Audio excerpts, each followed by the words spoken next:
अध्यक्ष महोदय, आज जब हम बजट के ऊपर चर्चा कर रहे हैं तो हमें अपने छोटे भाई मनीष सिसोदिया जी की याद आ रही है। आज ये 10वां बजट है हमारी सरकार का। इसके पहले के 9 बजट मनीष सिसोदिया जी ने इस असेंबली में पेश किए थे और मैं उम्मीद करता हूं कि अगले साल का बजट भी मनीष सिसोदिया जी ही इस असेंबली में पेश करेंगे। आज ये पूरा हाउस उन्हें याद कर रहा है। उनकी अनुपस्थिति में आतिशी जी ने बतौर फाइनेंस मिनिस्टर आज का ये बजट रखा, ये संसद असेंबली के अंदर बजट रखा है और मैं उन्हें बधाई देता हूं कि ये बजट बहुत अच्छा है और इसमें समाज के सभी तबकों का और सभी सेक्टर्स का ख्याल रखा गया है, चाहे वो शिक्षा हो, स्वास्थ्य हो, बिजली हो, पानी हो, सड़क हो, नाली हो, ड्रेनेज हो, सबका इसमें ख्याल रखा गया।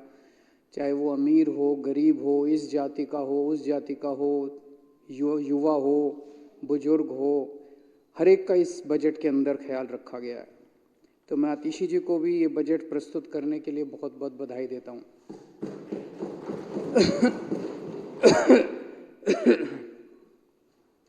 अध्यक्ष महोदय, 2014-15 में इस देश में 2 घटनाएं घटी। मई 2014 में देश के लोगों ने केंद्र में मोदी जी को भारी बहुमत देके, बीजेपी को भारी बहुमत देके 282 सीट आई थी शायद पहली बार इनके 2014 में। 282 सीट देके, भारी बहुमत देके केंद्र के अंदर उनकी सरकार बनाई और उसी वर्ष के अंत में फरवरी 2015 में एक आधे राज्य दिल्ली के अंदर दिल्ली की जनता ने 70 में से 67 सीट देके भारी बहुमत से दिल्ली में आम आदमी पार्टी की एक नई पार्टी की सरकार बनाई। तो एक केंद्र के अंदर सरकार बनी और एक दिल्ली के अंदर सरकार बनी, दोनों भारी बहुमत से सरकार बनी। और जब जनता भारी बहुमत से सरकार बनाती है तो जाहिर तौर पे जनता को बहुत उम्मीदें होती हैं उन सरकारों से। इन दोनों सरकारों ने पिछले 10 साल के अंदर 2 किस्म के देश के सामने गवर्नेंस के मॉडल रखे हैं और ये दोनों गवर्नेंस के मॉडल ऐसे हैं जो आपको चुनाव जिताने की गारंटी लेते हैं। उनका भी चुनाव जिताता है, इनका भी चुनाव जिताता है। एक गवर्नेंस का मॉडल है विकास का मॉडल और एक गवर्नेंस का मॉडल है विनाश का मॉडल। हमने आम आदमी पार्टी ने 2015 फरवरी में जो भारी बहुमत मिला, हमारे पास तो कोई पावर ही नहीं थी दिल्ली के अंदर, ना पुलिस हमारे पास, ना एलजी हमारे पास, ना कोई पावर ही नहीं थी हमारे पास। लेकिन हमने धीरे धीरे करके, लड़ लड़ के, हाथ जोड़ के, पैर पकड़ के स्कूल ठीक कर दिए, अस्पताल ठीक कर दिए, लोगों के बच्चों को भविष्य दिया, गरीब के बच्चों को डॉक्टर इंजीनियर बनने का सपना दिया, उनके सपनों को पूरा किया। किसी के घर में कोई बीमार हो जाए उसका अच्छे से अच्छे इलाज का इंतजाम किया। बिजली 24 घंटे की, बिजली मुफ्त कर दी, पानी मुफ्त कर दिया, तीर्थ यात्रा करवा रहे हैं बुजुर्गों को। इतने सारे काम किए, जनता बड़ी खुश हो गई, जनता का दिल जीतने का काम किया। ये एक मॉडल था जो आम आदमी पार्टी ने विकास का मॉडल किया। और उसके बाद हम लगातार एमसीडी के चुनाव हुए, उसके बाद हम 2020 में चुनाव हुए, लगातार सारे चुनाव भारी बहुमत से जीतते जा रहे हैं। और ये अभी जो बजट रखा गया, अब तो जनता कह रही है कि ये 7 सीट भी हमारी आएंगी इस बार।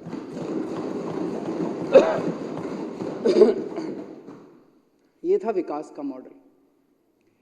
2014 मई में जो बीजेपी को भारी बहुमत मिला और 280 सीट आई, उन्होंने एक दूसरा गवर्नेंस का मॉडल रखा जो है विनाश का मॉडल। उस विनाश के मॉडल के 2 हिस्से हैं। एक हिस्सा है सामने सारी पार्टियों को कुचल दो, खत्म कर दो, खरीद लो, तोड़ दो, गिरफ्तार कर लो, जेल भेज दो, ईडी लगा दो, सीबीआई लगा दो, सामने कोई बचेगा ही नहीं तो चुनाव किसके बीच में होंगे? फिर तो यही है।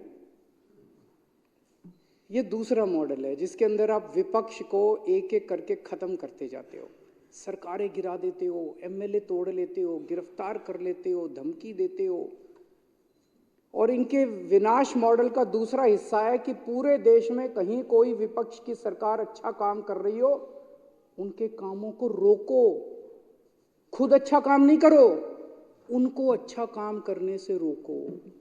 अगर कोई देश हित में इस देश में दूसरी सरकार कोई काम कर रही है तो उसको अच्छा काम करने से रोको। ऐसा नहीं कि इनको देश ने मौका नहीं दिया अच्छा काम करने का। गुजरात में 30 साल से इनकी सरकार है, 30 साल में एक स्कूल ठीक नहीं किया इन्होंने, एक सरकारी स्कूल ठीक नहीं किया। अभी जो गुजरात के अंदर विधानसभा के चुनाव हुए, उसमें एक दिन प्रधानमंत्री जी का मन किया कि मैं, ये मनीष सिसोदिया रोज जा जाके स्कूलों में फोटो खिंचवाता है डेस्क पे बैठ बैठ के, तो एक दिन प्रधानमंत्री जी का मन किया मैं भी जाके डेस्क पे बैठ के फोटो खिंचाऊं। तो उन्होंने तय किया कि मैं गुजरात के किसी सरकारी स्कूल में जाके डेस्क पे बैठ के बच्चों के बीच में फोटो खिंचवाऊंगा। पूरे गुजरात में ढूंढा इन्होंने, 30 साल में एक स्कूल ऐसा नहीं मिला पूरे गुजरात में जहां प्रधानमंत्री जी जाके इज्जत के साथ फोटो खिंचवा सकते। तो उन्होंने टेंट में एक टेंट लगाया गया और उस टेंट के अंदर 5 बच्चे बिठाए गए, 4 डेस्क बिठाए गए, एक फर्जी टीचर सामने, और वहां प्रधानमंत्री जी को फोटो खिंचाया। अगले दिन जब हमारे कार्यकर्ता वहां पहुंचे, वो टेंट भी नहीं था और क्लासरूम भी नहीं था और स्कूल भी नहीं था, टीचर भी नहीं था, बच्चे भी नहीं थे। तो ऐसा नहीं कि देश ने इतना भारी बहुमत दिया, ये चाहते तो देश का दिल जीत सकते थे।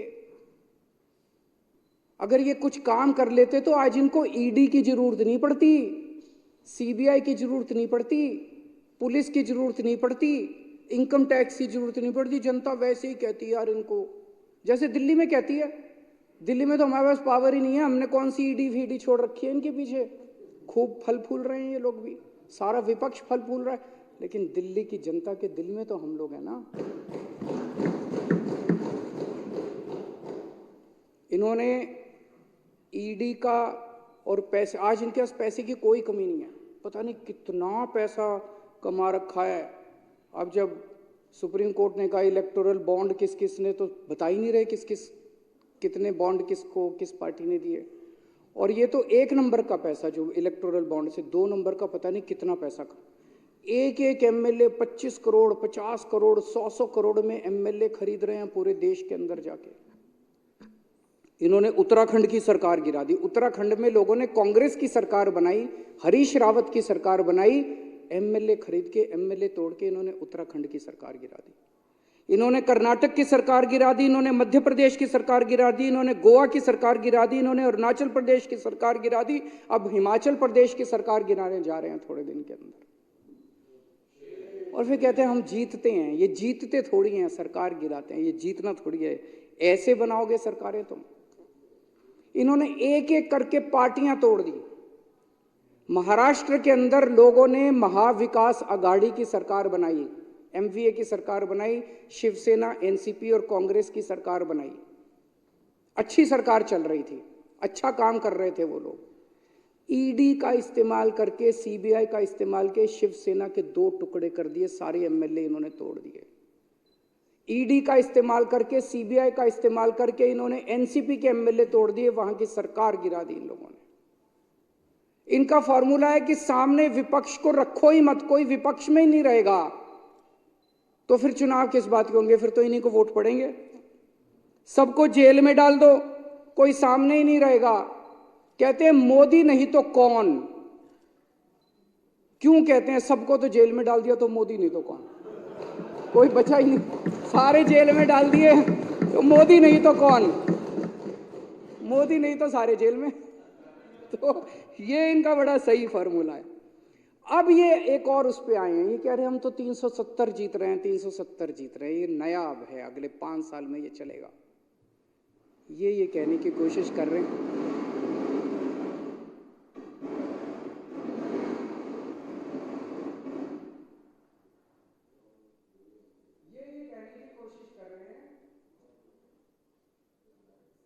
ये कहने की कोशिश कर रहे हैं कि अब हमें इस देश के 140 करोड़ लोगों की जरूरत नहीं है, अब तुम्हारे वोट की जरूरत नहीं है, घर बैठो, वोट डालने आओ तो डालना, नहीं डालने आओ तो मत डालना, हमें तो 370 मिल रहे हैं, क्योंकि सामने लड़ने वाला ही कोई नहीं बचा।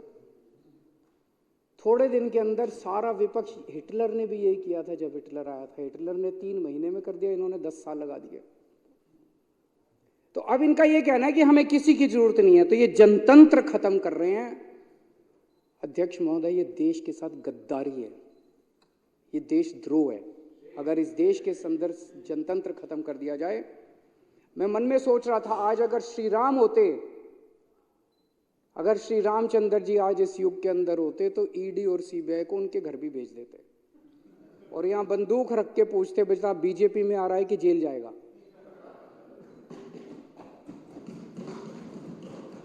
और अब ये आम आदमी पार्टी को तोड़ने में लगे हुए हैं, आम आदमी पार्टी को क्रश करना चाहते हैं, क्योंकि आम आदमी पार्टी भविष्य में इनको चैलेंज कर सकती है, देश के अंदर चैलेंज कर सकती है, अलग अलग राज्यों के अंदर चैलेंज कर सकती है।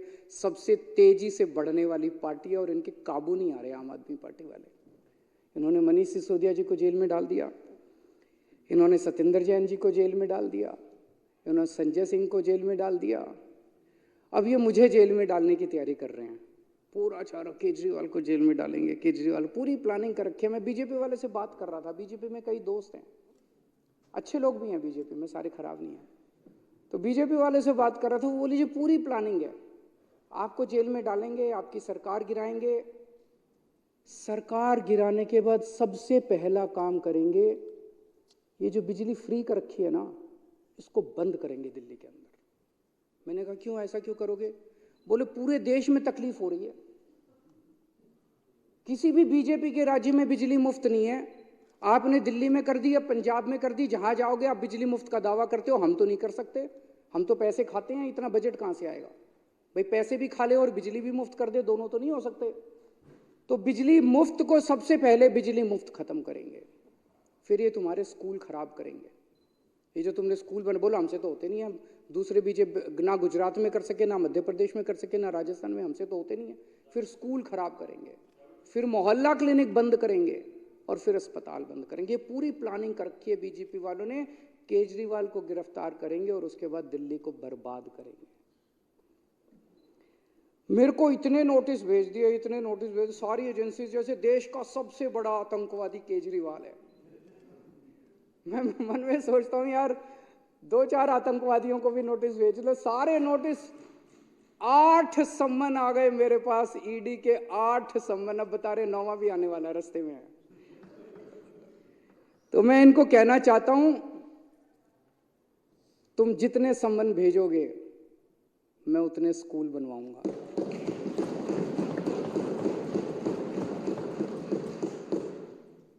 आज मैं इस सदन के अंदर घोषणा करना चाहता हूं कि 8 सम्मन आए हैं, 8 नए स्कूल दिल्ली के अंदर बनाए जाएंगे।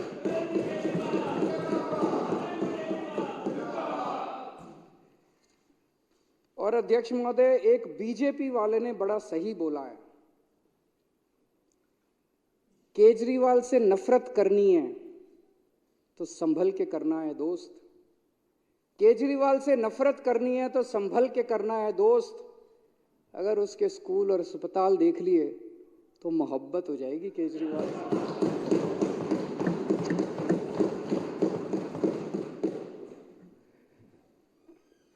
अध्यक्ष महोदय, अमेरिका में एक यूनिवर्सिटी है, कोलंबिया यूनिवर्सिटी,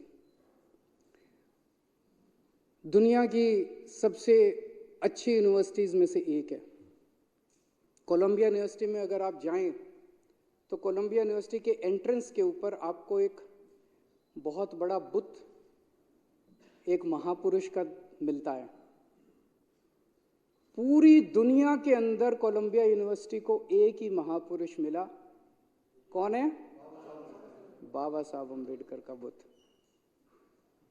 बाबा साहब अम्बेडकर 1915 में 13 या 15 के आसपास कोलंबिया यूनिवर्सिटी 1913 में कोलंबिया यूनिवर्सिटी पढ़ने के लिए गए थे। तो कोलंबिया यूनिवर्सिटी का कहना था कि अभी तक जितने 100-125 साल की पुरानी यूनिवर्सिटी है, जितने लोग पढ़ने के लिए आए, उसमें सबसे बेस्ट स्टूडेंट हमारा बाबा साहब अम्बेडकर थे।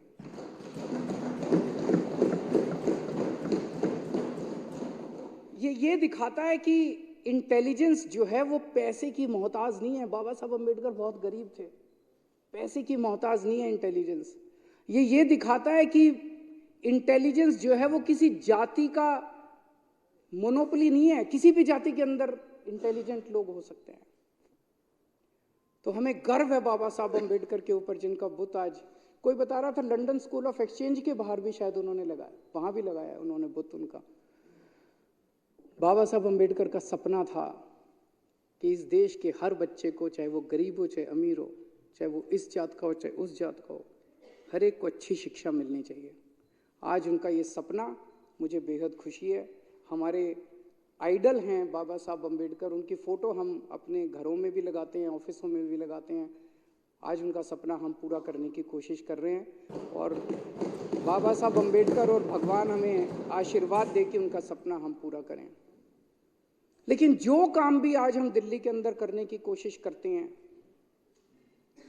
वो बीजेपी वाले, जैसे मैंने कहा, इनका विनाश का मॉडल है। ये बीजेपी वाले हर काम को रोकने की कोशिश करते हैं, लेकिन मैंने दिल्ली वालों का कोई काम रुकने नहीं दिया। देरी जरूर कर दी इन्होंने। जैसे मैं आपको उदाहरण देता हूं, दिल्ली के अंदर आज 10 साल के बाद भी, लगभग 9 साल के बाद भी हम 530 मोहल्ला क्लिनिक बना पाए। पंजाब में हमारी सरकार बनी है, फुल गवर्नमेंट है, 2 साल के अंदर हमने 830 मोहल्ला क्लिनिक बना दिए, क्योंकि वहां रोकने वाला कोई नहीं। यहाँ इतना लड़ना पड़ा मेरे को, इतना, जब शुरू में हमने मोहल्ला क्लिनिक बनाए, पहले तो एलजी साहब ने 2 साल तक फाइल नहीं पास की। 2 साल एलजी साहब, मेरे को पता है, ऊपर नीचे फाइलें। बताओ इनके पिताजी का क्या जाता था अगर दिल्ली के लोगों को अच्छा इलाज मिल जाता था? इनको क्या तकलीफ हो रही थी जो इन्होंने मोहल्ला क्लिनिक नहीं बनने दिया? इनको एक ही तकलीफ थी, केजरीवाल ने अच्छा काम कर दिया तो हमें वोट नहीं मिलेंगे। तो ये विनाश का मॉडल है, अच्छा काम नहीं करने देना, विपक्ष के लोगों को अच्छा काम नहीं करने देना। हमने मोहल्ला क्लिनिक बनाए दिल्ली के अंदर, सड़कों के ऊपर। उस टाइम एमसीडी में इनकी सरकार थी, बुलडोजर भेज के इन्होंने दिल्ली सरकार के मोहल्ला क्लिनिक बुलडोजर भेज के तोड़वा दिए। दिल्ली सरकार के मोहल्ला क्लिनिक, अरे भाई कोई इलीगल एनक्रोचमेंट हो, क्या दिल्ली सरकार के मोहल्ला क्लिनिक को इलीगल एनक्रोचमेंट माना जा सकता है? दिल्ली सरकार के मोहल्ला क्लिनिक को इन्होंने एमसीडी से बुलडोजर भेज के तोड़वा दिए। लेकिन मैं भी रुकने वाला नहीं था, दिल्ली वालों का बेटा हूं मैं, तो हमने रुके नहीं। हम 530 मोहल्ला क्लिनिक आज दिल्ली के कोने कोने में काम कर रहे हैं और अभी बन रहे हैं। इन्होंने दिल्ली के अंदर, हम सीसीटीवी कैमरे लगाना चाहते थे, इन्होंने सीसीटीवी कैमरे रुकवा दिए इन लोगों ने। एलजी साहब ने 2 साल तक फाइलें ऊपर नीचे 2 साल जब नहीं साइन की एलजी साहब ने फाइल, तो मैं, गोपाल राय, सतिंदर जैन और मनीष सिसोदिया एलजी के घर के अंदर घुस के हमने धरना दिया और फाइल साइन करा के लाए एलजी से। काम रुकने नहीं दिया, लेकिन 2 साल पहले हो जाता वो काम। जो 2 साल एलजी साहब ने लगा दिए, 2 साल पहले हो जाता वो काम। इन्होंने घर घर राशन स्कीम हम करना चाहते थे, उन्होंने वो साइन राशन की स्कीम नहीं पास करने दी। अभी पिछले हफ्ते पंजाब जाके मैं घर घर राशन की स्कीम लागू करके आया हूं। पंजाब में लागू हो गई, पंजाब में लोगों को राशन मिलने लग गया। मुझे पूरी उम्मीद है दिल्ली के लोगों के लिए एक दिन मैं करके दिखाऊंगा। पिछले साल इतने घटिया लोग हैं ये लोग, इन्होंने 2 महीने के लिए मेरे दिल्ली वालों को इतना सताया। 2 महीने के लिए इन्होंने दिल्ली के अस्पतालों के अंदर दवाइयां बंद कर दी। दिल्ली के अस्पतालों में खिड़की के बैठने वाले जो ऑपरेटर होते थे, जो रजिस्ट्रेशन करते थे, लाइन लगती है, रजिस्ट्रेशन कराता है, एक आदमी मरीज आता है, वो वहां बैठने वाले कर्मचारियों की तनख्वाह रोक दी इन लोगों ने। पाप चढ़ेगा इन लोगों को, इनको लगता है ये खुदा हो गए, लेकिन खुदा तो कोई और है, खुदा तो ऊपर है, भगवान तो ऊपर है, भगवान देख रहा है, इनको पाप चढ़ेगा इन लोगों को। हमारे हिंदू धर्म में कहते हैं कि अगला जन्म भी होता है, ये आत्मा जो है दूसरा शरीर धारण करती है, अगले जन्म में इनका क्या हाल होगा, मैं सोच के मैं जिस तरह से ये दवाइयां रोक रहे हैं, टेस्ट रोक दिए इन्होंने, मोहल्ला क्लिनिक के सारे टेस्ट बंद कर दिए इन लोगों ने, मोहल्ला क्लिनिक की बिजली काट दी इन लोगों ने, मोहल्ला क्लिनिक का किराया बंद कर दिया इन लोगों ने।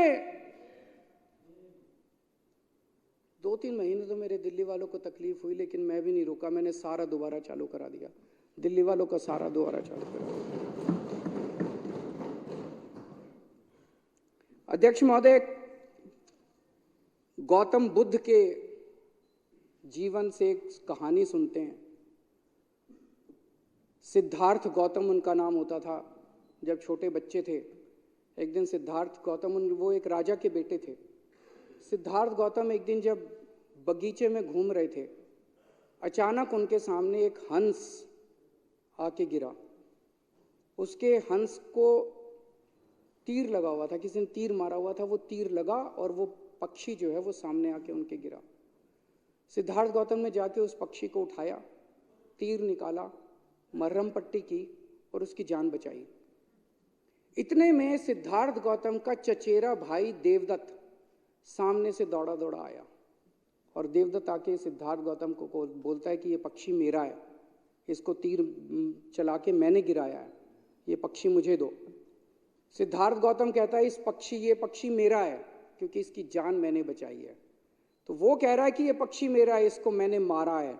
ये कह रहा है ये पक्षी मेरा है, इसे मैंने बचाया है। तो दोनों भाई लड़ते लड़ते राजा के दरबार में जाते हैं, राजा के सामने पूरी कहानी सुनाते हैं और राजा बोलता है कि दोनों भाई अलग अलग खड़े हो जाओ। पक्षी को बीच के अंदर रख दिया जाता है ताकि पक्षी तय करेगा कि मैं किसके साथ जाऊंगा। और पक्षी धीरे धीरे धीरे धीरे चलते चलते सिद्धार्थ गौतम के पास आ जाता है। ये बचपन से सुनते आ रहे हैं कहानी, इसमें बताया जाता है कि मारने वाले से बचाने वाला बड़ा है। आज दिल्ली के अंदर आम आदमी पार्टी सिद्धार्थ गौतम है, देवदत्त वो बीजेपी है और ये हंस दिल्ली की जनता है। बीजेपी रोज तीर चला रही है दिल्ली की जनता के सीने के अंदर, बीजेपी रोज मार रही है दिल्ली की जनता को। आम आदमी पार्टी रोज बचा रही है दिल्ली की जनता को, मरहम कर रही है, पट्टी कर रही है, उसके जख्म दूर कर रही है और जाहिर तौर पे पूरी की पूरी जनता आम आदमी पार्टी की तरफ आ रही है। अध्यक्ष महोदय, मैं दिल्ली वालों से बेहद प्यार करता हूं और दिल्ली के लोग मुझसे बेहद प्यार करते हैं। मैं हमेशा कहता हूं कि मैं एक बहुत छोटा आदमी था और मेरे जैसे आदमी को दिल्ली के लोगों ने इतने प्यार और विश्वास से इतनी बड़ी पोजीशन पे बिठा दिया, इतनी बड़ी जिम्मेदारी दे दी। आज अगर दिल्ली के किसी भी परिवार में कोई तकलीफ होती है, यहाँ पे दर्द होता है। मेरी पूरी कोशिश होती है कि दिल्ली के लोगों की तकलीफों को मैं दूर कर सकूं।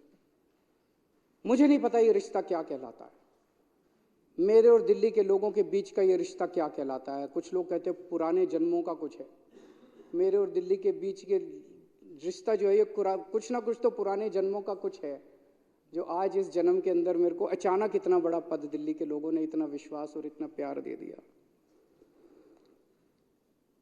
मैं दिल्ली के लोगों को कहना चाहता हूं कि हमें दिल्ली के दुश्मनों को पहचानना पड़ेगा कि दिल्ली के दुश्मन कौन हैं। जो लोग दिल्ली के लोगों की दवाइयां रोक रहे हैं वो दिल्ली के दुश्मन हैं, जो दिल्ली के बच्चों के स्कूल रोक रहे हैं वो दिल्ली के दुश्मन हैं, जो दिल्ली के मोहल्ला क्लिनिक बनने से रोक रहे हैं वो दिल्ली के दुश्मन हैं, जो दिल्ली के लोगों की बिजली सब्सिडी और बिजली रोक रहे हैं वो दिल्ली के दुश्मन हैं। आज दिल्ली के 2.5 करोड़ लोगों को मिलकर इन दुश्मनों को सजा देनी पड़ेगी, इन दुश्मनों को दिल्ली से निकालना पड़ेगा और परमानेंटली निकालना पड़ेगा। बहुत हो गया इन लोगों का। मुझे बेहद खुशी है कि इस बजट के अंदर महिलाओं के लिए, हर 18 साल से ऊपर की महिला के लिए 1000 रुपए का ऐलान किया गया है। मैं कई सारे वीडियो देख रहा था सोशल मीडिया के ऊपर, कुछ लोगों की क्वेश्चंस हैं जिसको मैं दूर करना चाहता हूं। एक तो हर परिवार में जितनी भी महिलाएं हैं जो इसमें पात्र हैं, इसमें ऐसा नहीं है कि एक परिवार से एक महिला को मिलेगा। अगर किसी परिवार में माँ है, बहू है, बेटी है और तीनों एलिजिबल हैं तो तीनों को 1000-1000 रुपए अलग अलग दिए जाएंगे। तो एक तरह से उन तीनों को मिला के साल में 36,000 रुपए इस योजना के तहत उनको दिए जाएंगे। और बीजेपी वाले इसका खूब विरोध कर रहे हैं। महिलाओं को पैसे देने की क्या जरूरत है, महिलाएं बिगड़ जाएंगी, महिलाएं जिम्मेदार नहीं होती हैं, महिलाएं ये महिलाएं वो, इतना ज्यादा महिलाओं के विरुद्ध आम आदमी बीजेपी वाले बोल रहे हैं। मुझे नहीं पता इनको महिलाओं से इतनी क्यों तकलीफ है। बैठे दे देंगे बैठ। तो मैं आपसे पूछ रहा हूं, क्या आप समर्थन करते हैं? क्या आप समर्थन करते हैं? मैं आपसे पूछ रहा हूं, क्या आप समर्थन आपसे पूछना चाहता हूं, क्या आप समर्थन करते हैं इस योजना का? लगाने का पूरा अधिकार है। क्या आप समर्थन करते हैं इस योजना का? एक स्टेटमेंट बता दीजिए, हमने आपकी इस योजना का विरोध किया एक सिंगल क्यों नहीं है भाई, है ना? मैं उन्हें ये कहना चाहता हूं कि हम इस देश के हर परिवार के बारे में सोचते हैं, लोगों की बिजली मुफ्त करते हैं, लोगों के घर में कोई बीमार हो जाए तो उसका इलाज कराते हैं, आपने अपनी बात कह दी, महिलाओं को 1000-1000 रुपए देते हैं। हम अपने अरबपति दोस्तों को पैसे नहीं दे रहे जैसे ये लोग अपने अरबपति दोस्तों के लिए काम करते हैं। बोल रहे हैं, इसलिए इनको इतनी तकलीफ हो रही है। मैं बीच में इनको तकलीफ इसलिए हो रही है कि अगर केजरीवाल ने महिलाओं को इतने पैसे दे दिए तो इनके अरबपति दोस्तों को पैसे लूटने के लिए नहीं बचेंगे इन लोगों के लिए। वो डिस्टर्ब कर रहे हैं, प्लीज। अध्यक्ष महोदय, एक और बड़ी घटना घटी है कि पहले ये सारी पार्टियां मिलकर कहती थी मैनिफेस्टो लेके आएंगे, संकल्प पत्र लेके आएंगे चुनाव के पहले। ये हम लोगों ने कहना चालू किया केजरीवाल की गारंटी। हमने कहना चालू किया केजरीवाल, आजकल ये भी गारंटियां दे रहे हैं।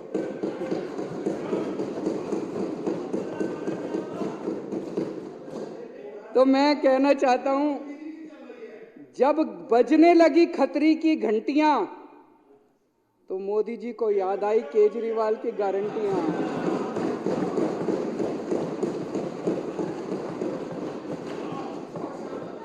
जब बजने लगी खतरे की घंटियां तो मोदी जी को याद आई केजरीवाल की गारंटियां। तो अध्यक्ष महोदय, देश के सामने दो मॉडल हैं, एक विकास का मॉडल है, एक विनाश का मॉडल है। दोनों मॉडल चुनाव जिताते हैं। देश की जनता को तय करना है कि उनको देश का विकास चाहिए कि देश का विनाश चाहिए। लेकिन लोगों को अपनी आंखें खोलनी पड़ेंगी, लोगों को देखना पड़ेगा कि चल क्या रहा है इस देश के अंदर। मैं फिर से आतिशी जी को बहुत बहुत बधाई देता हूं, इस पूरे सदन को बधाई देता हूं, इतना शानदार बजट दिल्ली की जनता के लिए प्रस्तुत किया गया। बहुत बहुत शुक्रिया।